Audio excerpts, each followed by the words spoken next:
From fabulous Las Vegas, Nevada, this is Pod Therapy. Real people, real problems, and real therapists. You can submit your questions anonymously at podtherapy.net or email us at podtherapyguys@gmail.com.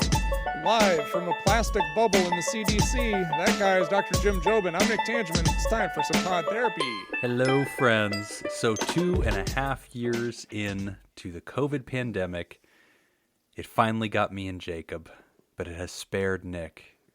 He is the purest undefeated. of us all. Yep.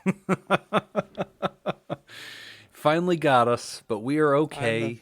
Jacob's completely on the heel. Did you say that you're also testing negative now, Jacob? As you waggle around a banana? Waggling a banana. No, I'm still testing faintly positive. Okay. But I'm told by the doctor that might continue for like 2 months. Yeah. That's what they were I've like, seen. oh yeah, you're just going to test positive for a long time. Yeah. Oh, that's wow. what I've heard of other people too. It just sticks around. I tell you, the first day I tested positive, it was a home test. I took my little test strip, dunked it in the liquid, and that bright pink line leapt onto the test strip. I would say less than 5 seconds. It jumped up, slapped you across the face, and said, "Of course you're positive, you idiot." Made itself a peanut butter and banana sandwich and went and got in the fucking hot tub. I'm here to stay, fool. Yep. Yeah, I have noticed that in family members' tests that it instantly pops. I think in mine I didn't notice it. I think I was trying not to make eye contact. So I did a test yesterday, and now after 10 minutes, after the full 10-minute wait that you're supposed to do, it finally showed up a very faint pink line. Maybe that says something. And the doctor did. He was like, "Oh, that's just going to happen. Like that. That's just where you live now for quite a few weeks." Well, at least we have gotten through it. Knock on wood. You seem to be on the other side of it. I am rounding third base, hopefully. So I apologize, listeners. You will probably hear me coughing up a lung in the background from time to time throughout this hour. I'm going to try my best to keep it away from the mic, but that is also why we are all Zooming today. Yeah. Or at least I'm Zooming. Oh, and hello to new listeners from the Reddit AMA. Yes, Reddit AMA was a huge success. This is the first time we've recorded since the Reddit AMA. Yep, and so I got to participate in that while having COVID. It was kind of my low point with COVID, actually, but we got through it. It was a huge success. We had over 500 comments on our thread, and we had 1.1 million visitors that came to the AMA that read through questions. So huge success, and really just enjoyed all those wonderful questions. We had a lot of really good engagement, really great questions, a lot of discussion about mental health. So welcome to all of you who found us on Reddit. We do it every year, and every year we always get to meet a whole bunch of new listeners, people that are passionate about mental health. We hope this show is useful for you. We hope that you enjoy our unique blend of sort of irreverent ball busting along with sincere mental health. So somehow we exist, and hopefully you'll be along for the ride. And special thanks to our minions. We had a whole bunch of them, too many for me to actually name. But thank you to all the minions of Discord who are patrons of the show and basically just strapped on their shoes and said, okay, we're coming with you on this one. And they were all over that Reddit thread, posting links to old shows, providing people suicide helplines, just all kinds of resources, and then just being humans and just dialoguing with listeners or with writers of the AMA thread and just giving them feedback and just trying to help people realize they're not alone. Also, I want to jump in and thank everybody who's been purchasing Mental Health Awareness Month t-shirts at the Pod Therapy store. So podtherapybaitshop.com. You can pick up your month of May mental health awareness t-shirts, and 100% of the proceeds go towards NAMI. That's right. All the money. We have sold, I think, twice as many t-shirts this year as we did last year. So we're at 2? Yeah. That's wonderful. We're at 4. I think we're at 4. Because you have to count the one that I bought for myself. That's true. That doesn't count. 4 this year. So you bought one for everybody in your house, 2 dog shirts. Yeah. Nick put on some weight since last year. He needed a new shirt. Yep, I got a Monday shirt. I got a Tuesday shirt.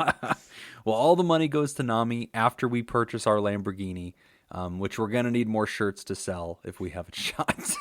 Yeah. That Lambo, I already put the down payment, guys, so we gotta move some merch. But thank you, everybody, for supporting the Reddit AMA. Thank you for all of our patrons who got in the trenches with us. We are so proud of this community. It is just such a wonderful group of people, and it's just so much fun to get out into the universe and bring the team with us, and just for people to see that, like, we're answering questions, our listeners are answering questions, our patrons are on there going, hey, here's an episode I've heard that sounds like your problem, and all these people are like, wow. Like, the overwhelming reaction, if there was a theme to the reaction from question writers, it was always like, who are you people? Like, is there like a whole flock of you here? So it was awesome. Just so cool, man. So thank you to everybody who made it happen. And I was working that day, which we had talked about when we scheduled it. It was like, we kind of picked the day at the last minute, and it's like, well, I can't get out of my obligations to do this, but I'll try to jump on as much as I possibly can, which, people don't know this about me. Interesting fun fact. I'm not very tech savvy. So when it comes to like Reddit, I don't know I'm not on Reddit. I don't know how to use Reddit. I don't know. Like, this somebody is had the reason you didn't see me on there. Yeah. So like one of our listeners had to like tell me like how to refresh it, and then how to move things around so I could see like the oldest to newest. Oh, nice. And so I found one question. I was like, oh, this is a really good question. So I'm sitting there typing a really thoughtful answer. Takes me like 15 minutes to type this out, and I send it, hit refresh, and Jim just replied to it. So somebody got Pod Therapy replying twice to the same question. Thankfully, I think our answers were fairly similar, but not exactly. I wish they weren't. That'd have been great if it was like, man, you should really do this. I think you guys can work it out. You should definitely leave him. Yeah. He's a bastard. Yeah. I mean, that's been our go-to answer for the last several months. Should I leave my spouse questions? Yes. Just bail. The last couple of months of those questions we've been leading into, yes. Yeah, probably. You know what? You can do better. Get the hell out of this. It's going to be fine. So thank you, everybody who made it happen. It was a team effort. This is also our newest or latest episode since Scoop Fest. So I do want to say to everybody who showed up at Scoop Fest, it was really awesome meeting all of you. So much fun. It was so great. Yeah, it was great. And then to be able to put names with faces and to see Slurpee and see that he's only like 12 years old, that surprised me. He's a pretty young dude. And he beat me in a mouth, finger, butthole tournament because he's a dirty, rotten liar. And he told me that his broken hand could only make one move. And so he just destroyed me. Good job. So here's a funny story. Gamesmanship. Yeah. So the following night, we went to Mystere with a group. RJ Owens got us some tickets. Good. So we went to Mystere, and I think it was Scoopy Just because I went with Laura. Said something to Laura of something about Germany or whatever. Okay. And then was like very quickly apologized, and she's like, "I'm sorry, that's the only joke I'll make. I just felt like I needed to do that, and I apologize." She was very sweet about it. Yeah. And she very sweetly called Laura a Nazi. Yeah, very sweetly, in the nicest way possible. Yeah. And then our new listeners, Nick is dating a Nazi. Yeah. And then she's not really a Nazi. That's the ongoing. But she gag. does like to make chemical weapons in the kitchen. But go on. She does. But at that moment, then Laura was like, "Oh my God, that's why that guy said hello to me in German the other day."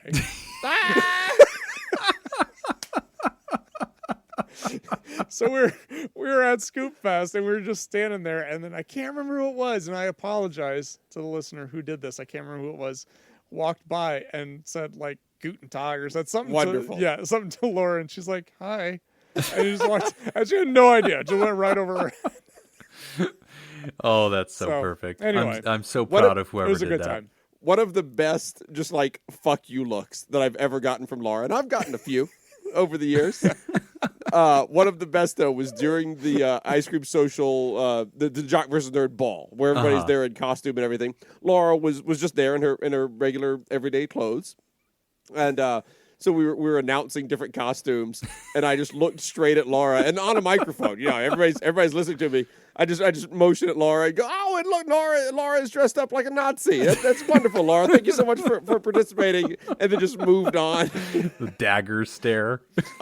She told me later she was so upset with herself because she's For like, not I wish I dressing like a was. Nazi? No, she was like, I wish I was faster on my feet because what I would have done is I would have started with the salute and then just flipped it over and given her the finger. Oh, that would have Now been. she's got it chambered for next time. Yeah, That's right. I know. And then I was upset because then I was going to be like, keep my girlfriend's name out your. Yep. Oh. We both dropped We the missed ball. it. Yeah. Wow, big misses. Anyway. Well, Yeah. Scoopfest was a lot of fun. Swing and a It was miss. so great seeing so many people that have supported this show for so long. There were so many fun moments. And if you're a Patreon, we did post our trivia battle against Morning good. Murders, which was amazingly fun. That was a blast. Oh my God. Yeah, And that then was a good halfway time. through the cameo, which in the Discord, people are trying to let people know who were not present that Jacob actually descended to the stage on a zip line in full Sting makeup. Sure. And that there were pyros going off in the background The as well singer, as the life coach not dancers. the wrestler. Yeah. Yeah. Yeah. I was made up to look like Sting, Yeah, the yeah. ex-lead singer from the His Police. tantric orgasm control was amazing on stage. But that was a lot of fun. And so you could pick that up at patreon.com/therapy. So many memories. Just great to see producers, great to see supporters of the show. Jake Schneider, who made motivational posters with my face on them, filled with quotes I've never said. Great. That was glorious, and getting to sign those and giving Odds them away. are you said them. Yeah. Odds are those are all real quotes. They're They didn't really come good out of quotes. nowhere. None of those came out of my mouth. So much fun. So just what a great week of really getting to engage with this community, seeing people in person, catching COVID, doing Reddit. It's been By fun. far the best way to catch COVID. That's Oh, right. yeah. If you have to catch COVID, doing it surrounded by buddies and just having a great, memorable time, that was awesome. So thank you to everybody and to all the new listeners of Reddit. Welcome. We welcome you to our community. We hope this is something fun for you. We hope this is a weekly kind of boost in your life and gets you thinking about mental health. And we appreciate you for joining us and helping us destigmatize this thing. Thanks for joining the mission. And we hope you enjoy hanging out with us and being part of our little circle. So welcome to everybody. I think that's Welcome. the opening stuff. I don't know if we have any other announcements. Do we, Nick? No, I don't think so. Nothing too exciting. Awesome. Well, we got some good questions, and since I am not in studio, Nick will be the reader today, which is going to be fun because he won't hack up a lung while he's doing it. Yeah. So we get our first one here. My husband's masturbation depression. Oh, I get it. I see why you want me to read this. Okay. I think my wife wrote this one. This, hitting a little close to home there, Jim. Okay. Let me clear my throat here. Dear Pod Therapy, my husband has caused a depression to be formed into his penis due to his masturbation. It's a physical depression. Did you read this already? Yeah. We've named that depression Jim. Unrelated. Hi, I would love some advice for my situation. My husband has an issue where he can get some form of acute depression-like symptoms if he doesn't get to ejaculate when he's horny. My sex drive is lower than his, so he tries to jerk off. Problems arise when he becomes manic looking at porn, where he will stay up until 3 a.m. looking for something to finish to, or when he hints in the morning that he is horny, but I don't take the bait. We have a young child that we need to care for, so I don't have time or energy or interest. His mood drops dramatically to the point where he cannot get out of bed, brain feels depleted, shuts down when I try to talk to him, ruins his whole day, and occasionally the next day. He claims that he needs it to feel normal. When I try to cheer him up or ask him what will make him feel better, the answer is always, I don't know. This is so frustrating because I have to take on the responsibilities when I already do the majority of the chores in the house, and now I have to play therapist if I want to get him to the point where he can help me. If I get to a point where he can help me. He sometimes tries to blame me for the situation because you know how down I get, so you should just help me jerk off real quick, then we can get back to normal. We still try to have sex a couple times a week, but these moods of his still come at least twice a month. This has been going on for a whole decade. The whole decade we have been together. I've tried taking him to get some help because he's tired all the time. And during his first year of the pandemic, our marriage was terrible. And we would get into arguments which end with him raging and breaking things and leaving the house for 6+ hours. These experiences have scared me mentally, and I now find it harder to be empathetic towards him. My mood has stabilized due to my hormone imbalances being treated in addition to seeing a therapist. We focus on self-care things for myself, but I can't help think that the crux of my problem is my husband. He refuses to see a therapist or a doctor about his moods, and I have a problem with confronting / setting and maintaining boundaries. How do I convince him to get help when he's anxious about his mental health and isn't willing to put in work? Thanks for listening. Sincerely, Imposter syndrome. Yeah, this is okay. So it's like a real case of blue balls. Yeah, I mean, it kind of just comes off the page, doesn't it? Like you just read that and go, okay, kind of like a severe case of, I guess, what we would colloquially call blue balls. But yeah, I mean, husband in this one, the tying together, the connecting of the dots between depressive episodes that sound like it's also irritability.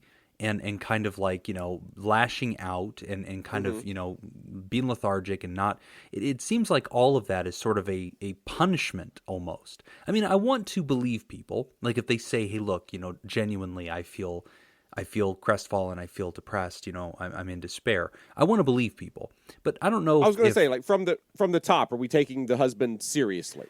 Exactly. Like there's going to be a percentage of me listening to that letter thinking, okay, what's going on here? Like, is this husband punishing you and kind of like trying to overtly signal like, hey, I want this so bad, it's so important to me that if this doesn't happen, you're not getting the best version of me, and this is like a form of manipulation. But 10 years being together, a decade, and seeing that pattern, it feels probably like it's not that. Like, so part of me wants to rule out the retribution thing. It must be an actual kind of synthesis here, but I mean, the amount that this person appears to need to climax, it gets really, I don't know, it gets conversation worthy because, when people say like, oh, when is it an addiction? When is it too much? Like, yes, there is such thing as process addictions. That's real, but it isn't so much like there's a number on it. But we should probably unpack even what process addictions are first. Let me be devil's advocate for just a second, too, before you dive too deeply into this. I think that it could be something along the lines of, I'm not getting what I want, and now I'm angry about it. Mm-hmm. And then I'm just, and because, like, I know for me, I can get angry about something, and that can ruin my day, and that can ruin, like, a few days for me if I get angry enough about something. And so, I mean, I think it could be, I'm not saying it is, but I think it could be something along the lines of, I want this, I'm not getting this, and now I'm mad about it because I think that you, my spouse, should be helping me get what I want / need. So I mean, I don't think we can rule out that's part of it. Yeah, at the very least, yeah. Yeah, I mean, there's a lot of components here. To kind of, the hard thing about this is that it's really hard to identify like the chicken and the egg type thing, because we don't have a control group. There's a lot of variables. So we're not sure if one thing is causing another or if they're just correlated or maybe they have nothing to do with each other at all. Like, I mean, as far as like the whole depression, the mood, and the pornography and the need for the sexual activity, I guess we don't know. Nick, are you suggesting yes, that the husband needs to do a Seinfeld-style bet? Yes. And just go totally cold turkey off of all of it for as long as possible, and as soon as he falls off the wagon, he has to come in and dramatically slam $20 down onto the table and say, I'm out! And then leave the room. I can't hide anything from you. You can read me like a book. That's Jacob. what Nick Tangeman is suggesting. Yeah. That's what I hear him saying. And that's clearly the advice that we have today. Well, I guess the question though is like, okay, so if it's a long period of time without any kind of sexual activity at all versus a period of time where there's a lot of sexual activity, do we see a change in the mood? Right. Do we see a change in the irritability? Like, I think that would be some useful information to have here. And I definitely see that link, though, because the writer does talk about there being a lot of dots connected between, like, A, anger, B, depression, his own claims that, like, he just can't go on kind of thing, and then, you know, feeling like he's not participating. So some of that I do think there's some evidence of. Yeah, that's quite possible. I mean, so you had mentioned earlier about like process addictions. So okay, if we're talking about like pornography, or internet, or we can even talk about gambling, any of that stuff. The thing that a lot of people don't understand about like addiction in that sense is addiction, when you think of like putting a chemical into your body, makes sense for people to understand how you can become addicted to that. But really, physical dependency. Right. Yeah. But everything we experience to some degree is a manipulation of chemicals in the brain. Right. So, I mean, like when you're gambling, you get that rush of dopamine, you get that excitement. The same thing with pornography and all of that. Like, so it's just kind of how our brain is wired, and it's wired that way for a good reason, for evolution and survival. But as with most things, too much of anything can really kind of overload the system, and then it starts to adapt to needing different or more of the same thing to get that same effect.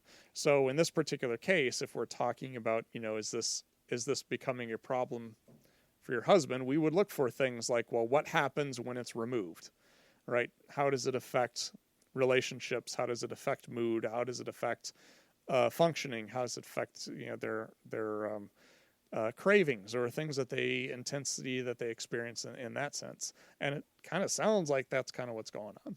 It definitely sounds adjacent to it. And if you go back way into the history of pod therapy, you'll find that we actually had some good conversations about the actual debate about sexual addiction, and is that a thing? Because there's a very large contingent of psychotherapy that feels that's not a thing, and that it's just all healthy. And then there's another contingent that says no, all things can become addictive, where we get into that weird dopamine cycle. So what's interesting is in America, we don't actually have hypersexuality disorder as a documented diagnosis. It's not included in the DSM-5 or the DSM-5-TR. However, the ICD-10 or 11, whichever one we're on now, which is the International Diagnostic Manual, which most of us use, does include compulsive sexual behavior. And so this is a thing, and again, we don't diagnose on this show, but just for the purpose of education, there are people that we do diagnose with compulsive sexual disorder or compulsive sexual behavior.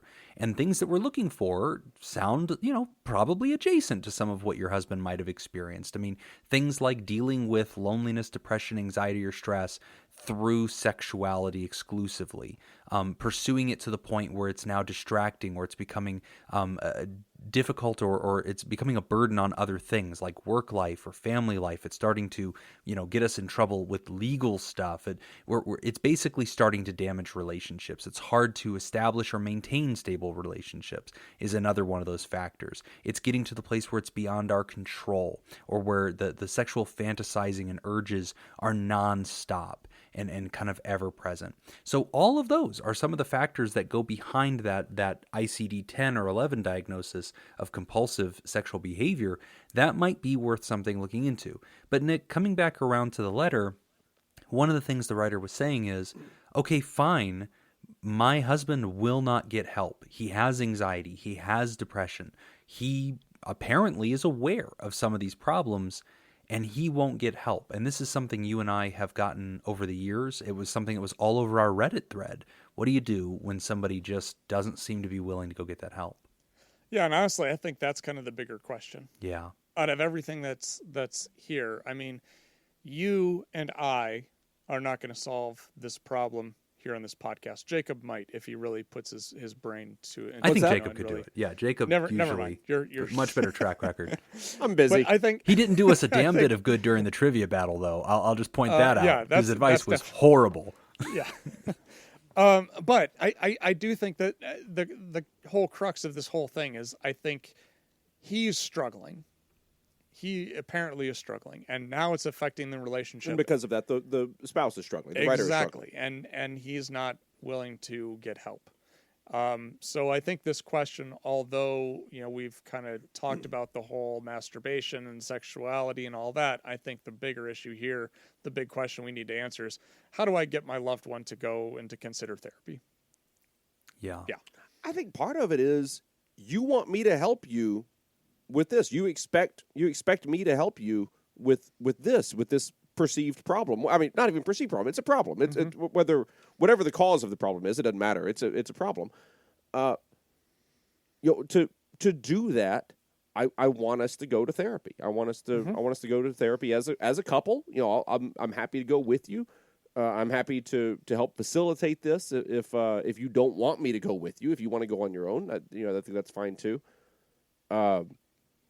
But I mean, that's how I would frame it. I think that's a great idea. I think that's a good way to help. You want my help. I want your help. So let's see if we can figure some stuff out here, and let's go pay somebody who knows about this shit, right? And let's pay somebody to listen to our problems for an hour. And sexual therapy, by the way, does totally exist as a speciality, and a lot of people don't know that.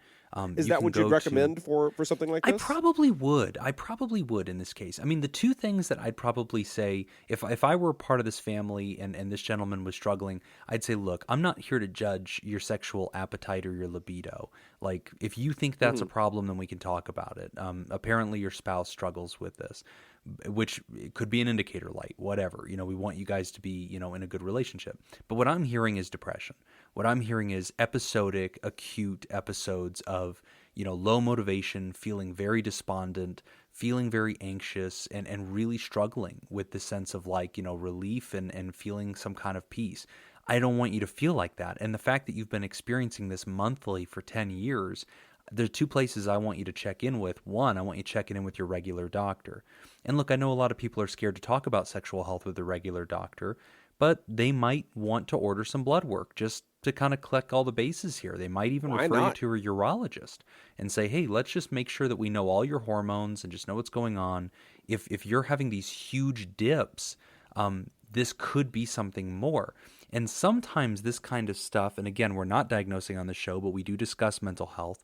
I've seen similar patterns associated with bipolar, where a patient's dealing with bipolar too, and they have this run-amok libido during manic cycles, and then they can crash into depressive cycles. Now, this one sounds way too consistent to probably be that, but be that as it may, the second thing I'd want you to be talking to is a therapist, and don't be afraid to actually search for specifically sex therapists in your area. You can usually find sex therapists through AASECT, which I think is AASECT, and that organization specializes in training and preparing sex educators and counselors, and they usually maintain a database where you can find folks. I would still urge you to find a fully licensed psychotherapist who happens to specialize in sexuality. Sometimes through those websites, you'll just find somebody that calls himself a sex counselor, and I would still want you to find somebody who's, coming from a medical background. I think that'd probably be more important. And I'd like you to role play something for me, and that is when you go in and talk to your doctor, because as Jim was just saying, go in and talk to your doctor about this, get some tests run just to check those boxes, talk to your therapist about it, or get a therapist to talk to him about it. When you're explaining, and I'm talking, I think more to the husband right now, when you're explaining this to the doctor and to the therapist, while you're explaining it to them, just pretend in your head that they don't give a shit about anything that you're saying. Right. And I think that you're going to find that that's closer to the truth than I bet you think it is. Nobody's judging you. Nobody's judging you. It's not that they're not judging you. They're not even concerned about it. It's like, here's somebody coming in. They've got an issue. I'm going to help them work on the issue. Period. Beyond that, that's it. they got no other dog in this fight beyond just like, oh, here's somebody who's coming in. They're paying me money to help them sort out an issue. This is what I do. I'm good at it. I care about people, and I want to help them sort this issue out. Yeah. They're not gonna care what the issue is beyond that. Yeah. Not personally. They're not going to judge you for it. Is all I mean by that. Yeah. Right. No. So there just won't be any judgment. Try going in and just say like, look, I'm going to tell you all about this stuff, and you're not going to give a shit about it. Right. Yeah. Now, last thing to the writer too, because the writer talks about, I really struggle with confrontation / setting and maintaining boundaries. Yeah. And part of that, I totally get the confrontation thing, because that some people just like, that's a very icky thing to think about, is like having to confront somebody. And so that's something I'm glad to hear that you're in therapy, because that's actually something that your therapist can kind of help you work on. You can role play some things like that. As far as the boundaries go, one thing I would encourage you to do is to take a look at the boundaries that you're setting, because sometimes what makes a boundary very difficult to reinforce is if they're not realistic. Like if you're setting really big things, like if you do this again, I'm going to file for divorce. Right. And you don't really mean I'm going to hit you over the head with the frying pan. Yeah. You're not. And so... Please don't. Yeah. Please don't hit anybody with the frying pan. Pod therapy is against physical abuse. Yeah. Exactly. With frying exactly. pans. Yes. Specifically with kitchen. But I mean, if you set a boundary, then you got to you got to follow through. But anyway, no. And but I mean, take a look at that. Take a look at, are the boundaries realistic? Will I actually do that? And if you're not, then don't say that you're going to do it. Find some other way of a smaller boundary to start with. Yeah. And just to come alongside that, my last thought on this to the writer, I like that you're giving yourself permission to not take ownership for his feelings. He's going through his own stuff. Idea. And when I hear words like depression and anxiety, I feel a lot of empathy for that, and I get it, and I'm a therapist. I want to be helpful. But that is not your responsibility to treat with your body. And I think that you're already trying to meet them in the middle. I think you're trying to honor, what you feel is authentic to you. You talk about how the sex life is already multiple times a week. It sounds like it's, fine for you. But you mentioned that, hey, I don't want to have to do this more often than I feel comfortable with. And I don't like being resented for it when I don't want to participate in it. And writer, you're absolutely on the right side of this, that you're allowed to have that boundary. You are allowed to say, look, my body is not your medicine all the time. And there's going to be times when I'm not available for this, and you need to be okay without that. And we have to find a place that's sustainable. So you're well within your rights on that. And I just want to be that voice that encourages you that it is okay for you to draw that boundary. And I don't want you to personalize that, taking on guilt or shame or feeling like somehow you're doing something wrong. Because it sounds like your husband can sometimes try to pull that card on you, and that can be very manipulative. And I want to find a better way than what's currently happening. But good for you for writing in. Thank you for caring about this. I'm sorry that it's a struggle, but thank you for your honesty. And hopefully all this feedback kind of gives something to it. All right. We're going to take a quick break. And when we come back, we are going to discuss anxiety getting better over the long run with mental health first aid. You're listening to Pod Therapy. Today's episode is brought to you by Robert Brownie, Junior Mintz, Kayla Lansbury, Crazy Banana Scoop, Malia, Cindy Ash, Adam Hathaway, and Mike Helm. Would you like to sponsor the show? Become a therapy producer at patreon.com/therapy. Our trivia this week in honor of our therapy producers is Saturday Night Live cast members. All right. True. Final answer. Put these SNL alumni in chronological order from when they first appeared on the show as a cast member. Oh, boy. No. Okay. Are you ready? All right. Okay. We've got Phil Hartman. Okay. Dennis Miller, Jim Belushi, and Martin Short. Oh, my gosh. Okay. Do you want to go first, Jim, or do you want me to go first? I should go first because I'm going to get it wrong. And so if you're probably going to have better odds. So okay. I'm going to go Jim Belushi because I feel like he was part of the originals. No, wait, wasn't his brother John part of the originals? Shit. All right, new answer. I'd like to go, let's see, Phil Hartman. Who was okay, I had Phil, Jim, Steve, and who was the last one? No, there's no Steve. Dennis Miller and Martin Short. Oh, Martin Short. Jesus, I don't know, man.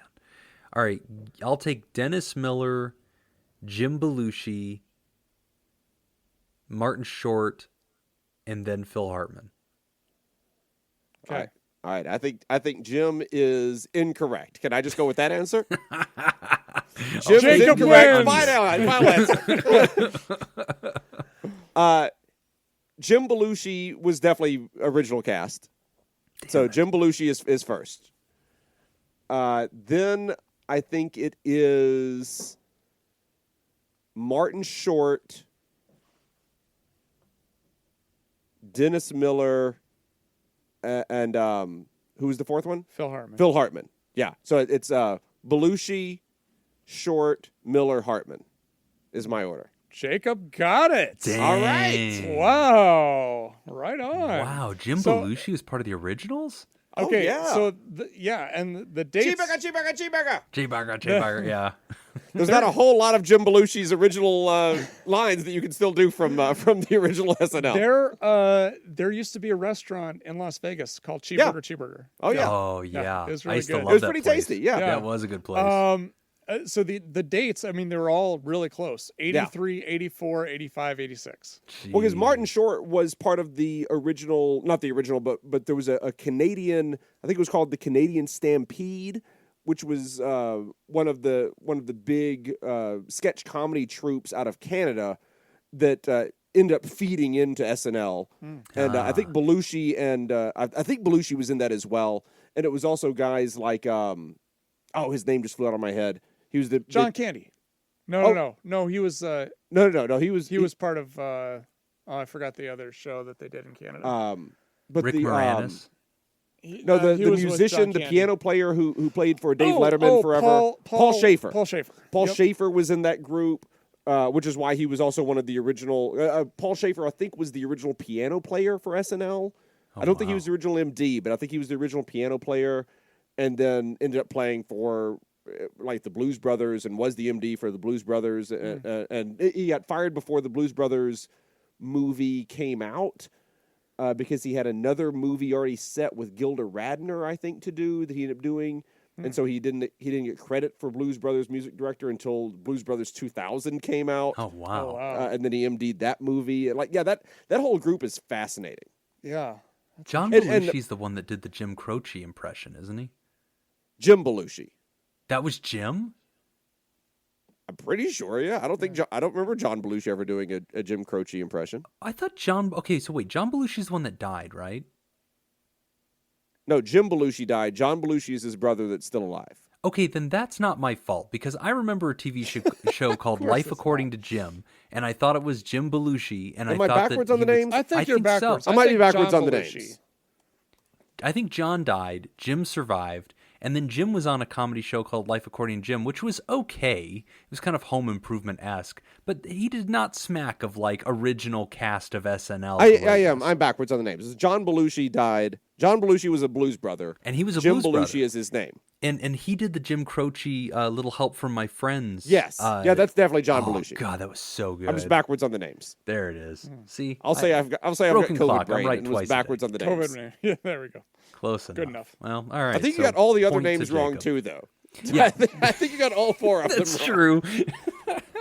That's true. I was throwing in names that weren't even So we'll there. give you a 25% leeway there. Yeah. Which is, I think, most questions I am asked, I'm allowed to improv several answers that were not on Yeah. the list. It's just acceptable. By the way, if you want to read a very interesting one of the better inside Hollywood books that's ever been written is man, I do have COVID brain. The name just went out of my head again. The piano player that we were just talking about. Paul Schaefer. oh yeah, Paul you were Schaefer. telling us. Yeah, you read his biography or something. Paul Schaefer has a wonderful autobiography out. I believe it's called "We'll Be Here for the Rest of Our Lives," and he delves into the early SNL days as well as several other things in that book as well. I remember you telling us about that. Yeah. All right, point to Jacob. He's up by one. All right. All right. Let's do some pod therapy stuff. Okay. Nah. Hi, Pod Therapy guys and life coach Jacob. Hello. I came across your podcast from your Reddit AMA last year. Checked it out and wasn't in the mood, and then came back to it this year when I was looking for a therapy/psychology type podcast. We're an acquired taste. Yeah. I've been really surprised by how helpful your podcast has been for me, a woman, pronouns she, her, in the UK. When you're three guys in Vegas who make all these weird jokes and ice cream references. Oh, Fair. but thank you for making mental health topics so accessible. As of today, I am a proud therapist. Yay! Nice. On to my question. I actually have two unrelated questions. Okay. First, does it ever get any easier? I am in my late 20s and have suffered quite badly with poor mental health in the last few years, though imagine that some of it was bubbling away from a long time ago and have anxiety and depression. As I am lucky enough to have a relatively easy access to free/low-cost healthcare in the UK, I have been able to work with my doctor and try to find a few medications. I have been able to work with my doctor to try a few medications until I found a combination that works, and have worked with a few counselors/therapists to improve my mental health. I'm not currently in therapy, as I've decided to spend my free time trying to put what I've learned into action, spending time with friends, getting outside, journaling, etc. Although things have and are continuing to improve, it takes so much effort to maintain this. I'm constantly trying to keep up with good habits, set boundaries, challenge my thoughts, and reframe my thinking. It's a lot of work, and it feels like it will never become second nature. The bad thoughts that a friend hasn't replied to a text because I've pissed them off, or that I'm a terrible person for routinely getting out of bed late on a morning, will always come first, and this is going to be a never-ending, lifelong, exhausting battle. So, does it ever get any easier? That's question number one. Excuse me. Question two. What are your thoughts on employers encouraging mental health first aid training for management? My cynical feeling is that this is the latest trend, in the UK at least, for companies to look supportive and inclusive and have something to brag about on LinkedIn, while in reality, not really challenging anything for those of us who struggle with our mental health. Thanks again for everything you do. I hope Jim can pronounce Hannah. Joke's on Jim, you. Nick read it. Jim, can you pronounce Hannah? Hannah. After I've done it twice? No, he cannot. No, Is your answer. I'm saying it We right. know that he can't point at your home country on a map. You're the one saying it wrong. It is Hana. Everybody knows this. Just read it the way it's spelled. That is how it... Oh, Nick's left the studio. Fantastic. Yep. Fine. Nick's getting some water. Fine. So these are some really good questions. And thank you for supporting the show. And man, I got to tell you, so leading into Scoop Fest, I met Heather and Martin from England for coffee at the Orleans. And man, we had probably like an hour and a half conversation where they just explained how mental health care systems work in the UK. And dude, it blew my mind. So like this writer says, yeah, I had pretty easy access, to care. Yeah, that's a very impressive reality. And it was incredible to find that out, that like there's a public option. Like sometimes there's a good waiting list for that. And like, but we have waiting lists here in America too. And, right. We were hearing about how people can like use insurance out there, but it actually works. Like whenever you use your insurance, it's just like, okay, here you go. Here's 25 sessions covered. We're never going to ask another question again. And it automatically renews next year. It's just like, what? Yep. Just amazing. So the system works. But then they were also explaining to me that the system gets really interesting when you need medications, because everything is dispensed by the government. The government pays for everything. And so like if a person has ADHD, they have to go through a very lengthy assessment process that can sometimes take over a year to finally qualify to get the medicine. And they were telling me stories about that of where they've heard that. And I was telling them, you could literally walk out of the Orleans and come back here with ADHD medication in the time it would take you to get lunch. Hold on. I disagree. I don't think you have to leave the Orleans. Yeah. Pretty sure. Walk in the general direction of the craps table. Yeah. You will come By back. the time you get there, you'll have it. Oh my God. You don't even have to ask for it. Just look in your pockets. That's it's just there. How did this get in here? And where's my $20? Yeah, they take care of that for you. So really good question, Hannah. And it's great to hear that you're dealing with it. Great to hear that you're working on it. Your first question I want to definitely take on, because I'll tell you, as somebody who lives with anxiety, and I have patients that listen to this show that ask this question all the time. And, they'll say, Jim, I've made incredible progress.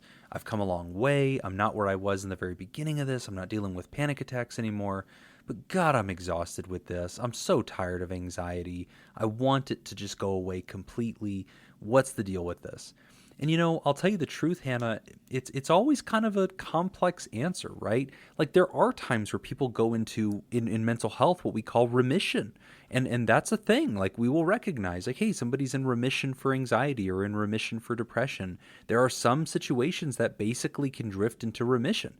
And when that happens, we're not seeing those symptoms anymore. And it is true that you're kind of free of it. But we always remind you, this exists inside of you. You have a vulnerability to this, and life or biochemistry or just things happening can steer you back into experiencing this again, and you're going to have to use those tools. Sometimes those tools include medication. Sometimes those tools are merely psychotherapy tools or support or, the things that you've learned for yourself that help you manage it. But when you ask that question, does this ever get better? My default answer is yes, it will have an incremental improvement. We do see that medicine and therapy works. We do see that people get better. If your question is, will this ever completely go away to the point where, it doesn't happen to me anymore? My answer is also yes. But even with my anxiety, I've gone into remission sometimes for years. And then something happens in life or something's happening in me that causes it to maybe flare up acutely for a while and then maybe linger chronically for a while in a very mild state. So I hope that I'm offering at least accuracy by giving you that feedback. I wish it was sunshine and rainbows. I wish I could say, one day you can win the battle, but I don't think that that's always the case. Now let me give you a way that I describe addiction. And you tell me, Jim, if this sounds like the way that you would describe dealing with anxiety, because I think it's probably along the same lines. Because one of the things that I talk about with folks in early recovery, because they'll ask the same thing, like, oh my God, I'm working so hard just to not use this drug. Does this ever get easier? Right. And what I will explain to them is that you're always working on it, but what you work on starts to change. So in the very beginning, we're doing a lot of coping skills and the immediate, like dealing with where I'm at right now so I don't use right now. And then as you progress, then now we can start focusing on preventative measures. So I'm cool right now. And now what I need to do is I need to be mindful of high risk situations and build myself up and do all of these practices that put me at my best so that it's easier to cope with things. And then later on, we get to a point where now we're really kind of focusing on how do I continue these good habits when everything starts falling apart? When I get laid off from work, when my spouse is angry with me, when a family member passes away, when all this stuff happens. So it's always work, but you get better at the things you practice, and the things that you focus on change over time. Yeah, no, that's very similar to anxiety work, and I completely agree. When the writer says, look, I'm doing this, but it is so much work, and I still have those hair trigger thoughts of like, oh no, that person's mad at me. Oh no, that conversation didn't go very well. Oh no, I've failed other people. Oh no, I slept in. I'm a bad person. Those cognitive distortions that you're looking at, and if you haven't looked into this, Hannah, you should look into cognitive behavioral therapy and read about cognitive distortions, because that's what you're describing. Those things, yeah, they're sticky, and yeah, they tend to linger with you. But the good news is, as Nick was just talking about, your progress and your treatment, it does come in phases, and the very beginning is the heaviest lift, right? And it's exactly what people say to us in rehab. Oh, I'm putting in so much sweat just to stay stable. But eventually that actually comes a lot more naturally, and then you deal with things that are triggering when they are triggering. And the last thing I'll tell you about question number one about, does this ever get easier? Statistically, yes. And a big part of what we now know is part of the healing effect of therapy and also medicines is a thing that happens in the human brain, which we call neuroplasticity. And what that translates to is that your actual neurons in your brain, the map of neurons, actually change structure. They actually reconnect into new patterns based on things that you are doing differently from your old way. So what's interesting is your physical brain is literally, I'm not using this as a metaphor, it is literally rewiring itself to deaden the anxiety response and to improve alternate responses and alternate interpretations. So the longer you stay at it, Hannah, honestly, the more equipped your brain becomes and the less it defaults to that negative position. And the last thing I'll say about number 1 is I'm going to get back up on my soapbox here for just a quick second. He means that literally. He brings it with him everywhere. Oh, yeah. I do. Go ahead and get that out. Yeah. Set this right here. Yeah. Exercise. Oh, here we go. Ah. Exercise, there is a ton of evidence when we're talking about neuroplasticity. Exercise is one of the things that creates that allows that to happen. There's this thing, this chemical, this component in the brain that's called BDNF, brain-derived neurotropic factor. And it's basically think of it like Miracle-Gro for neurons. It's like a fertilizer that helps the neurons grow when we're talking about neuroplasticity. One of the best ways to get that going is exercise. There's a lot of evidence that shows that exercise is a very good preventative measure and a treatment for anxiety. So the good news is we're always changing. Now, let's take on this number 2, this interesting corporatocracy move of mental health first aid. Now, you and I have looked into this before. I'm pretty sure mental health first aid is a trademarked and copyrighted phrase owned by Australian companies or something like that. I didn't know it was Australian. I think it is. It's some Australian company. I mean, if that's the case, it obviously can't be trusted. That's right.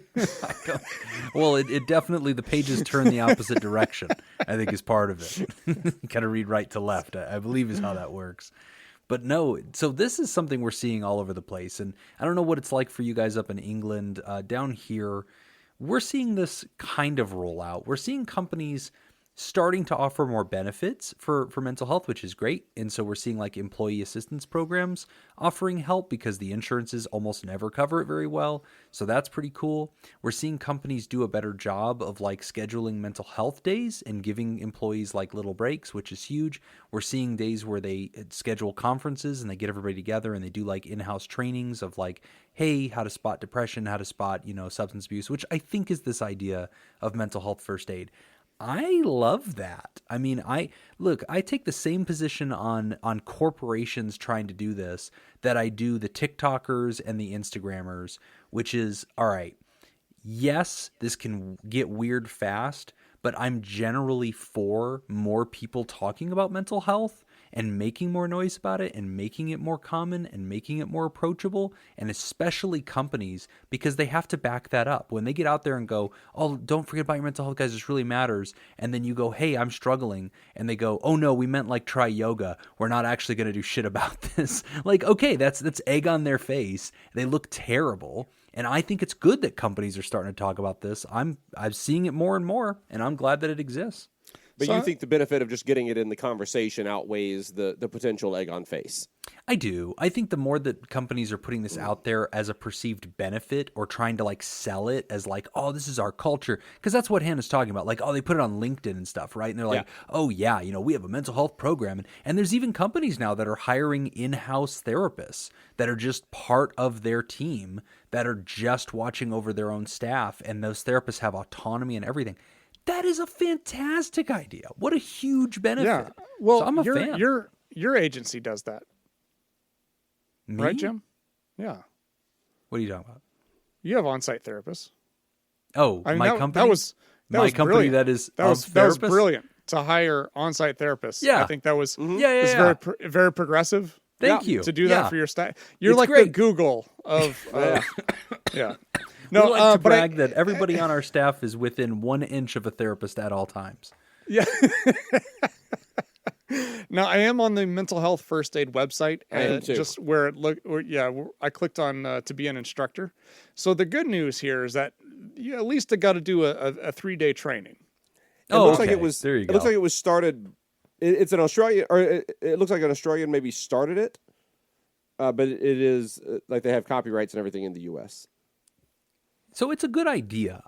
What bothers I know a me? New Zealander. Yeah, I've heard New that it Zealand comes from started, that yeah. area because I know that they're very Sioux happy because they have a good brand. So good for them. Here's what irritates me, though. What irritates me is whenever companies say that they're going to do a workshop on this or they're going to talk about it, and they don't bother bringing in an actual therapist.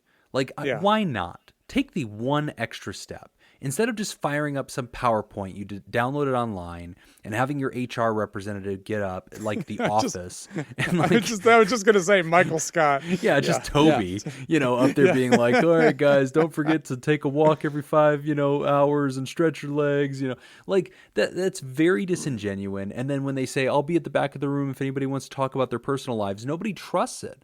So like if you're a person that owns a company or you're a person of influence in a company, and I've said this before on the show, please try to do the real thing. It's so easy to get on Psychology Might Today. as well. Find a therapist that has any history speaking or somebody that you just kind of think they could probably do fine with it. Ask them to give the talk. They'll show up, they'll give the talk, and then have them independently be at the back of the room and say, look, if anybody wants to talk to a therapist, go to the back of the room. You could talk to this person. They do not work for us. I mean, obviously pay this person for their time, but they're an independent practitioner. And then they could also be that person that your company could call and say, hey, how do we find therapists in the area? So I do love this it. all I the think it's a time. good idea. Yeah, companies hire me to do this all the time. Yeah. Do you guys not get hired for this? You guys, Jacob, you've been doing the mental health talks at all the companies?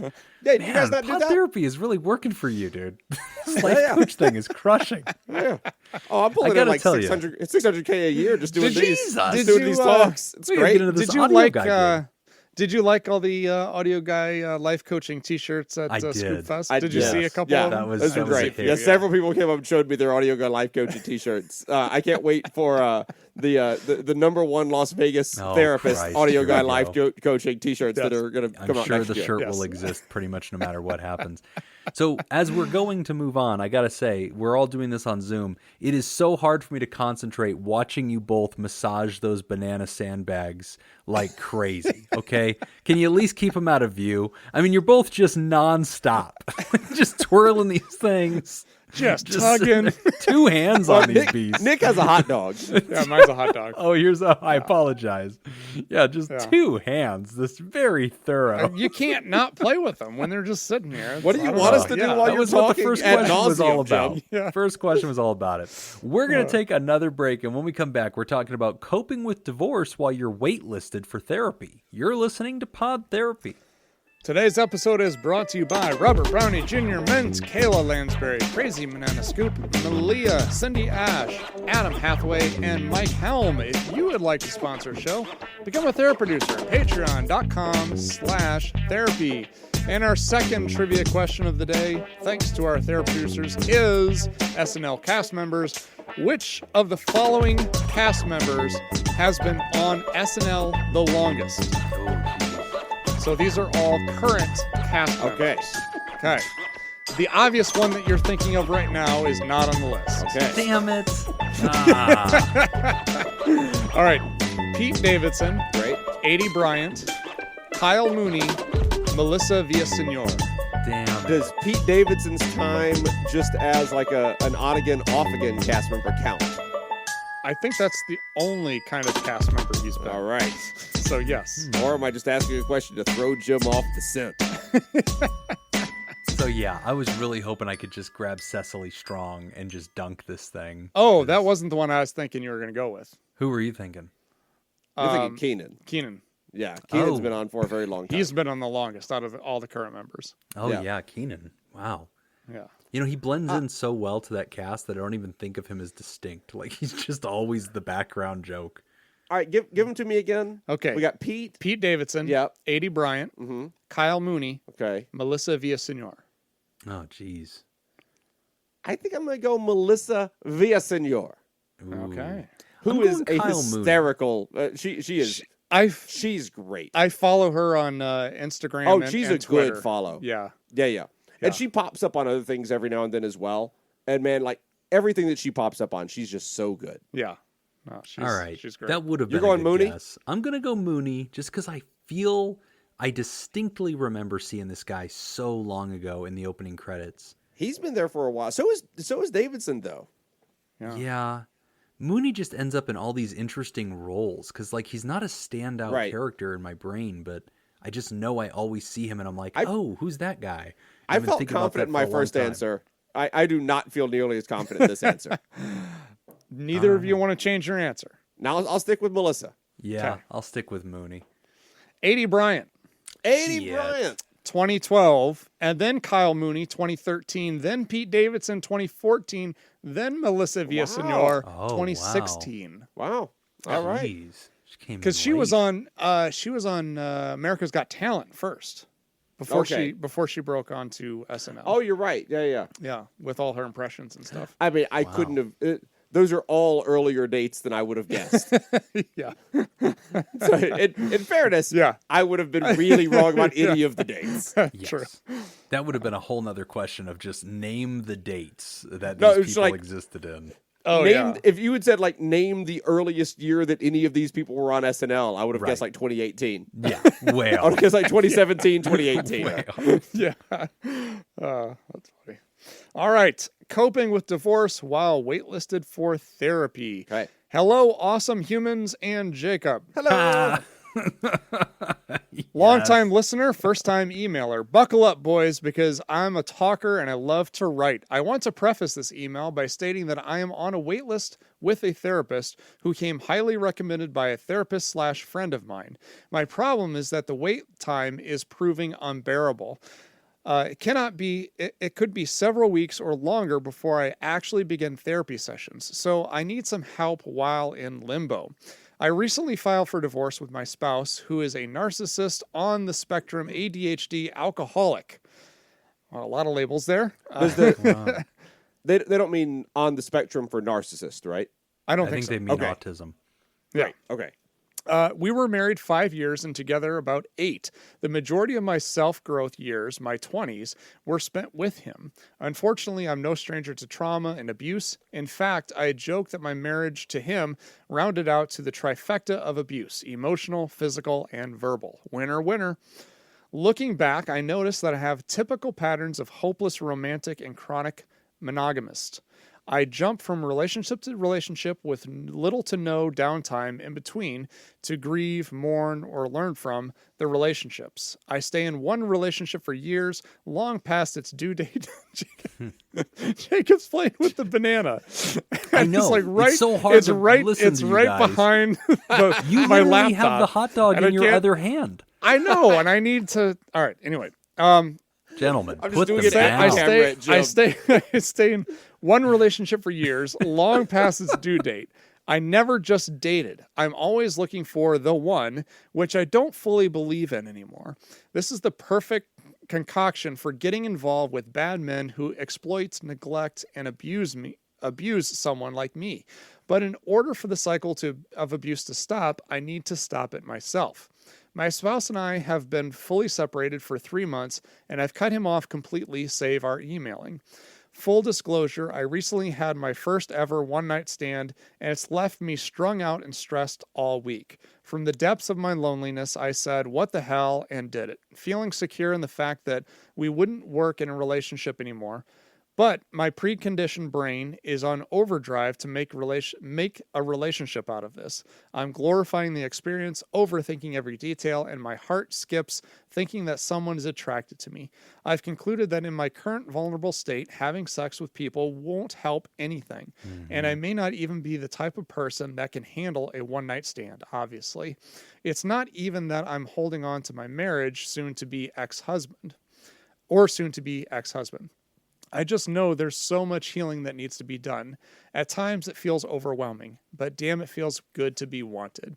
Anyway, I can't keep burdening my friends/family with drama as I stumble through this new normal. Journaling therapy only goes so far to talk to my preconditioned brain out of searching for a mate. What can I do next month to get to get me by. So far, I've set a goal I've set a goal for myself to be single for at least a year. It's hard because I love, and compassion, and being single is scary. So any tips or tricks would be appreciated to get me through this in-between time till I start therapy and help me train my brain to be single. You guys have helped me so much already. Thanks, Anonymous. Good question, man. I mean, I'll tell you the truth. The first thing that jumped off that to me when she says, "Oh yeah, the wait list, it could be several weeks," I was thinking, "Good job, oh, man! Several weeks. That's great. I thought the same thing. Is that the Audubon? Damn." So that's great news, but this happens a lot, and so definitely several pieces of your question that we need to break down. But one thing that I want to lead off with. Be careful, and a lot of people do this. So we've talked about on the show before, and this is one of the things that came up in Reddit a lot, where people were like, which modality is the most important, CBT or this or that. And I kind of recited, the chapter and verse in Reddit, and I'll say it again here, that generally speaking, we think that the most important factor to predict successful outcomes for a patient is the dynamic that they develop with the therapist. That's really it. It really comes down to how well you kind of connect with the therapist and the work that you guys are able to do together over and above anything else. Having said that, though, a lot of people get stuck believing that there's like this one Excalibur therapist that's like the sword and the stone, and they have to like go pursue that one. And they're not taking a chance on sort of the ready and available ones.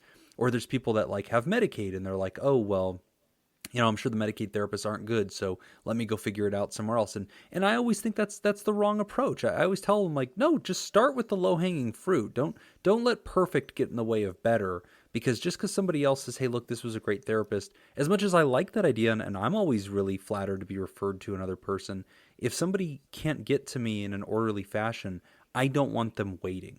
And you're talking about weeks, but then at the end of your letter, you talk about a month. What can you do over the course of a month? And I think if you're waiting for a month for somebody, I'd really rather you just get started anywhere. Yeah. And maybe stay on the waiting list for the other therapist as well? Is that what you're saying? Maybe. I mean, in good faith, I'd want you to just get started. Worst case scenario, you get started with somebody else, and you might say, oh, I like this person. I want to stay with this person. I'll just remove myself from this other waiting list. There you go. Or, I mean, you already have kind of a safety net there.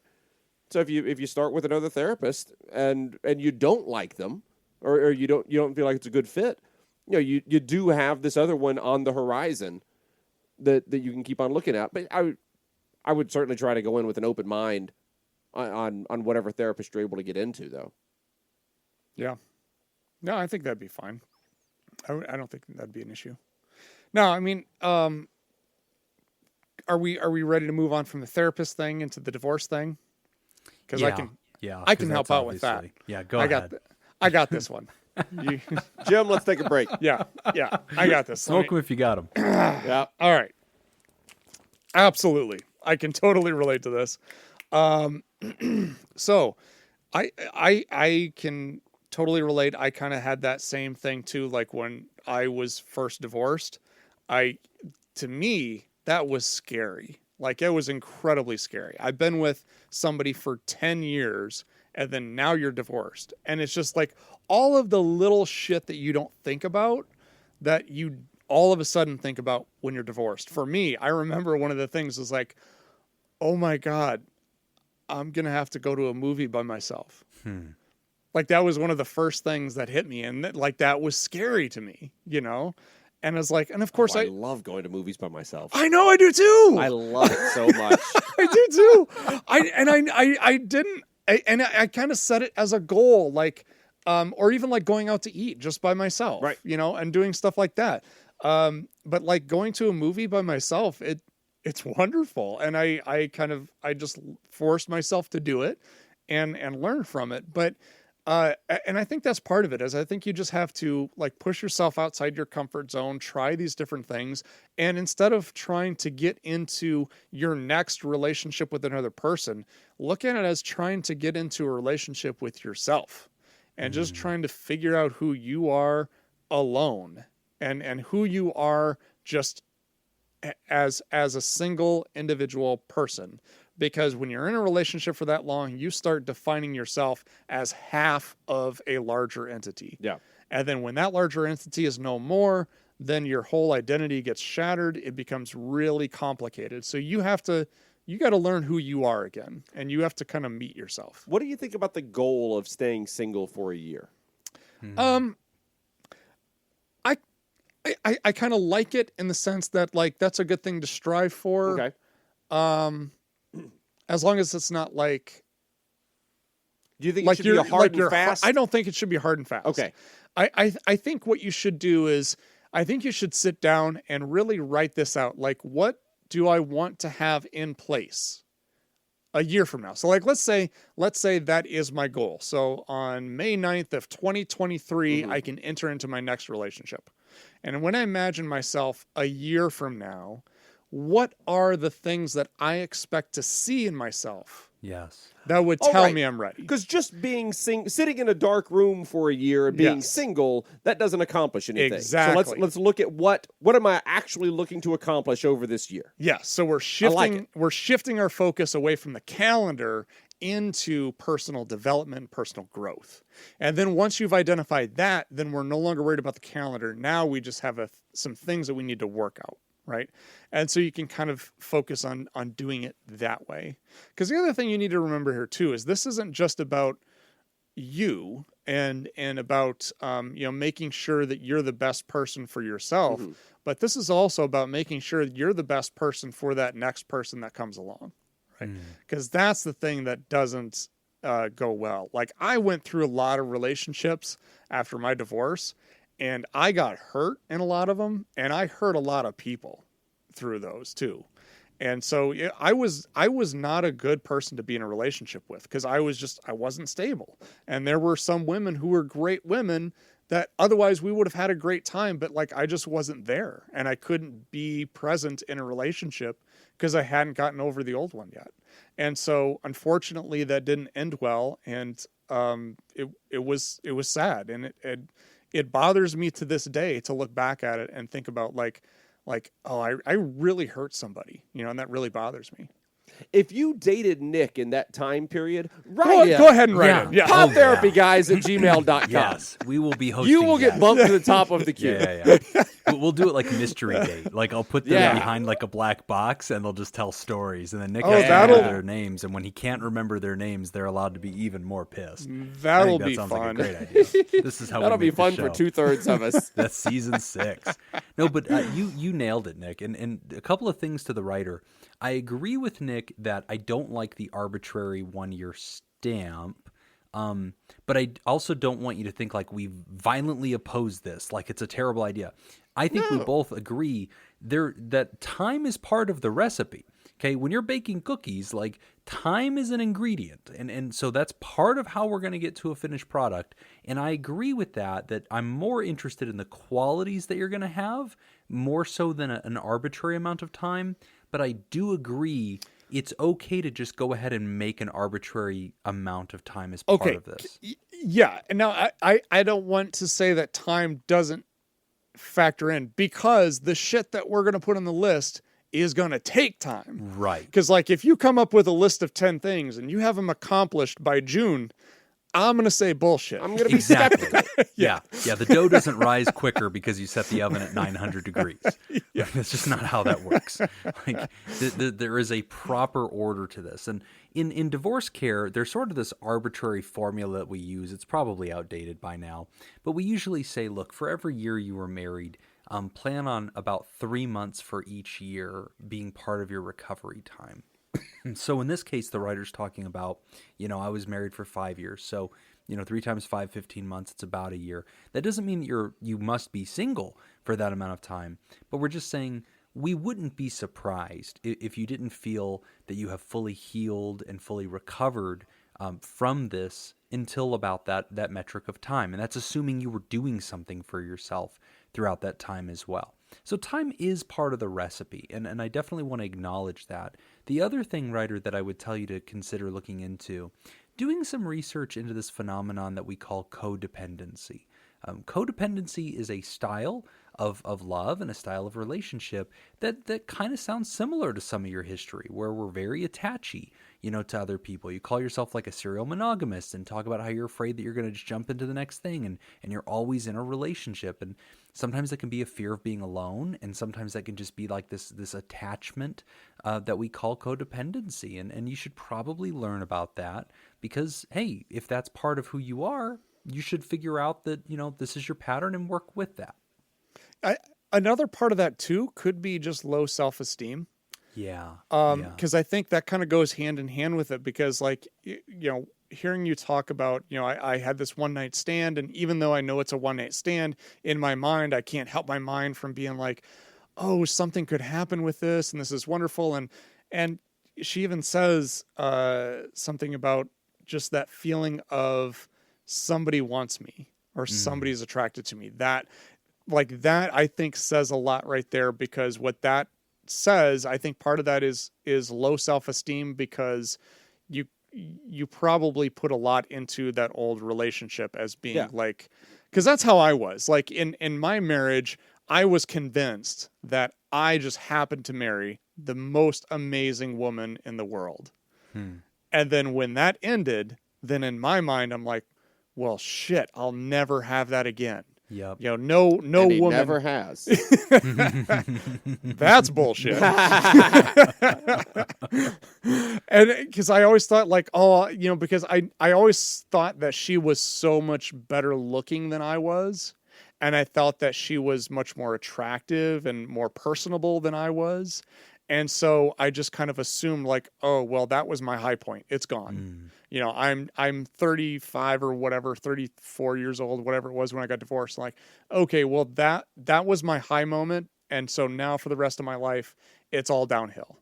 And like, that's a really tough mindset to get over. Like, you got to work through that shit.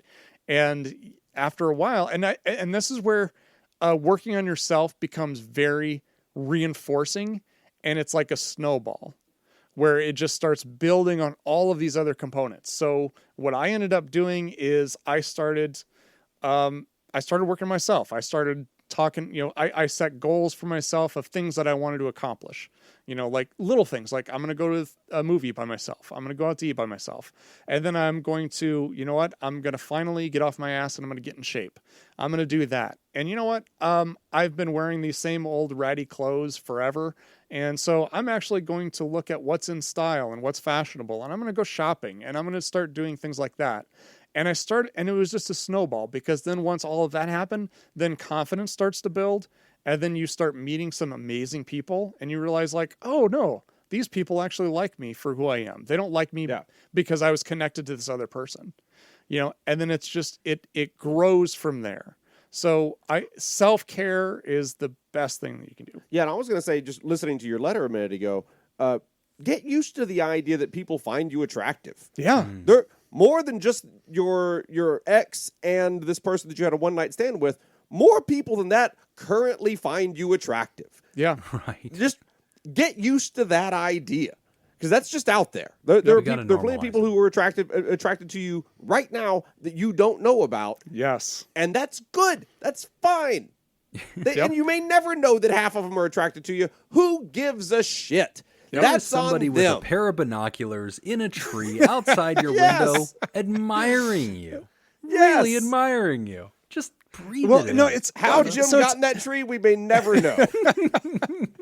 What's really funny though is that you said that, but like that scenario exactly happened to me, where I was talking to a female coworker and I explained all of this to her. That like, oh, but she's so much better looking than I am, and blah blah blah. And then she's like, "Are you kidding me? Like, no." Right. Like, not at all. We've all been puzzled by about this relationship that you two had for years. Yeah. So, like, it was things like that. boost. That was just like, oh, wow. Okay. No, there are That's plenty of cool. people who think that you are attractive right now. Yep. So just start working on that. You can start working on that currently. Just while you're listening to us ramble on, just get used to the idea like, oh, people are attracted to me. Huge mind shift. You Done. got to step into that. And my last thought on this one too, Ryder, with this mind shift of challenging codependent thinking, low self-worth, You said, hey, look, if you guys have homework for me, I'll take it. I need to start working on this. Well, I do. There's a really good book that I've recommended to other patients. I think it's a great book. It's by Megan Logan, and she's a licensed clinical social worker. And the book is called Self-Love Workbook for Women: Release Self-Doubt, Build Self-Compassion, and Embrace Who You Are. And so it's a really good workbook, really worth taking a look. It's on Amazon. It's a bestseller. And so definitely dig into stuff like that because, look, you've got some recovery time. I like that you're getting back out there. I like that you're going to take dates. I like that you're going to meet people. I also like that you're defining an era and saying, I am going to be working on me for a while. I'm being intentional about this. Therapy's part of that, but I also have to start doing this on my own as well. So I love that you're ready to put the pencil on the paper, do that self-exploration, come away with understanding of yourself. It's one thing to study the wreckage of the relationship, and it's very easy to do an inventory of all the ways that our former partner, wasn't good enough or mistreated us. That's fine, and that's part of the purging process. But let's also make sure to turn that magnifying glass into a mirror, and not to ascribe blame to ourselves, but just to uncover and unpack where we still have a lot of growth to do, because we want to make sure we don't repeat toxic patterns in our lives, which is something you talked about in the letter. So definitely pick up that book, go to therapy, work through this stuff, give yourself permission to have a time kind of out for a while before you're going to be exclusive again. And also know yourself, writer. If you find that as soon as you get into a one-night stand or an easy, just date, you're immediately like wedding bells in your head and you don't want to talk to anybody else and you feel like you have way too much feelings for that person, talk to your therapist about that, because they may pull you aside and go, hey, I don't think you're emotionally ready for the dating game right now, because this is not going to allow you to really be discriminating and meet somebody of value. You're going to kind of jump in the first car that pulls over, and that's not likely to be a great fit for you. And we don't want you repeating the same relationship. But great letter, awesome stuff. I hope you're ready to do the homework. And we want to hear how this turns out for you. Let us know how long you ended up waiting, and tell us what the deal is. The boys are flinging bananas and hot dogs at me, which means it's time to thank those of you who, for whatever reason, are supporting this show. People we can't understand. They're keeping us in bananas and hot dogs. That's right. You're keeping us just filthy rich in bananas and hot dogs for these guys to just sit here and slowly massage into the camera as I am trying to read things. I'm bouncing mine. So we want to thank Patreons who are supporting the show at patreon.com/therapy. They get access to all the extra stuff. We do extra deep dives and content. We do an hour extra of the show, which is more casual and just us kind of talking about life, little behind the scenes action. All that's available at patreon.com/therapy. And it looks like we have some new TheraPals. We sure do. We've got 2 new TheraPals. We've got Overscoop and Jack McCormick. Awesome. Thank you for joining. Overscoop, we've got a great person. Got to have some wonderful coffee with him. Okay. Okay. Yeah. And then we got a new Therapod, Angela. Welcome. Woohoo! New Theradactyl, Samantha Cohn. Yeah, welcome. That's awesome. And Leon Kassab tipped us. Just the tip. Yep, just the tip. Said, get a real job. As well as Leon Kassab was promoted. So during Scoop Fest, I did have a meeting with Leon, and he did advocate strongly for himself, and he desired a promotion as the show's only an official lawyer. He asked that he now be listed as of counsel, which apparently is a phrase that means something in lawyer land. And I said, Leon, why are you trying to go further with us? You should be running away. But he said, no, damn it, I've done enough for the show. I should be of counsel. And I said, fine, I knight you of counsel. So Leon is officially of counsel, and then he increased his pledge. At Sushi Sake and Psychology, he bought a really nice bottle of sake. Ooh. And shared it with the table. So that way to go. That alone right there puts it. All right, Moneybags Leon, you're welcome around us anytime you want. You can buy sake for the studio. Of counsel. And we've got 3 other new producers. What? Nice. Since the last time we recorded. So we've got Polygon is back. We've got BP, And Mike Helm. Yeah. All new Therapy producers. So thank you guys so much. Oh, man. So cool to have these guys. And Mike Helm, special shout out to Mike. Got to hang out with him a lot at Scoop Fest. And Mike also gave me a bottle of really fun sake. It was that sake that has a picture of Post Malone as a watermelon. Oh no, I got quite a few bottles of that. I had that. That was good. Yeah, we drank some last night. It was great. We drank the watermelon one last night, actually. Yeah, that was really so good. Really fun. And then Mike and I played Keep Talking and No One Explodes with Myra on Instagram Live, which is still up there if anybody wants to go check it out. But a really fun game where I have to disarm a bomb, and they're reading the bomb defusal manual to me, trying to help me. So a lot of fun. So Mike, thanks so much for joining us. Polygon, BP, love having you guys as part of the show, and just so grateful for you guys. It's awesome to have you. But of course, we want to thank all of our bosses, the mysterious and shrouded Illuminati members of the fan club, those Theraproducers. Thank you, Smitty Scoop, Jake Schneider, Robert Brownie, Jr. Mint, Kayla Lansbury, Judy Schneider, Nathan's Hot Dog Scoop, King of Student Loan Debt, Dr. Ben Don, Crazy Banana Scoop, Mason Miller, Carolyn Albert, Leon Kassab of Council, Kevin Chamberlain, Malia, also a wonderful person I got to meet at Scoop Fest, Richard Macy, Cindy Ash, Newstick, Lord Colin Stewart, Dirty B, Ben Stanley, Sammy Scoop, Sarah Smith, Adam Hathaway, Dan Martin, Byler T, University Jeff, Polygon, BP, and Mike Helm. And if you would like to hear this episode uncut and unedited, and why wouldn't you? And enjoy our spontaneous side projects, go to patreon.com/therapy, and thank you for supporting mental health. That's all. It's funny because on the Discord, somebody was like, "Oh my God, these Patreon episodes are actually unedited and uncut." Like, yeah, no, we're not just goofing off. That's all the time we got for this week's session. I want to thank our landlords, Matt and Mattingly's Ice Cream Social Podcast, as the guys are flinging hot dogs and bananas at the cameras. Thanks for those of you who appreciate or contribute to the show today. Really appreciate it. Remember, pod therapy isn't something you should keep all to yourself. Share the episode with someone who needs it. Open the episode description in your podcast app and copy and paste the link provided in your social media. Don't forget, you can find us at facebook.com/podtherapy, on Twitter at PodTherapyGuys, on Instagram at PodTherapyGuys, and at patreon.com/therapy. Do you want to submit a question to the show? Ask anonymously at podtherapy.net or email us at podtherapyguys@gmail.com. I'm Nick Tangeman. I'm Jim Jobin. Thanks, and we'll see you for your appointment next week. I'm Omicron Jim. You're talking about Jim, having sake last night? You're still recovering from COVID, you dummy. Maybe it was the night before. What's that have to do with that? Yeah.